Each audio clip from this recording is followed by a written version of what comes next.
Republican vice presidential candidate Sarah Palin is facing growing criticism from within her own party. Some want her set free from the constraints of the McCain campaign.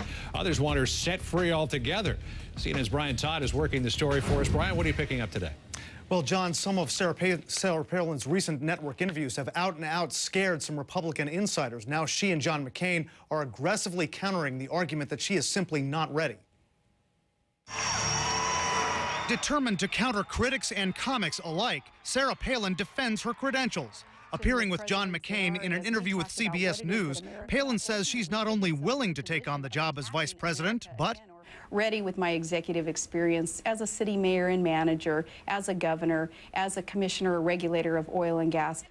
A direct response to a question about criticism from some Republicans. Syndicated columnist Kathleen Parker even wrote that Palin should quit the ticket. Quote, quick study or not, she doesn't know enough about economics and foreign policy to make Americans comfortable with a President Palin should conditions warrant her promotion. A McCain campaign aide calls that nonsensical, says Palin knows those issues. And she's even going on the offensive with her Democratic counterpart. I've been hearing about his Senate speeches since I was in like second grade. You made a funny comment. You said you've been listening to Joe Biden's speeches since you were in second grade, something like that? Since like 72, yeah. When you have a 72-year-old running mate, is that a kind of a risky thing to say? It's insinuating that Joe Biden's been around a while? Oh, no, it's nothing negative at all. He's got a lot of experience, and just stating the fact there that we've been hearing his speeches for all these years. But other conservatives say the problem's been in the handling of Palin, not allowing her to play to her strengths.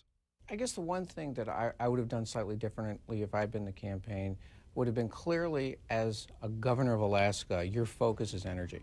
Taking her and making her issue energy, I think, would have been more helpful to her. A McCain campaign official says we'll see a lot more of Palin being Palin after the debate, in venues where she can connect directly with voters. Other party faithfuls say conservative critics are in the minority.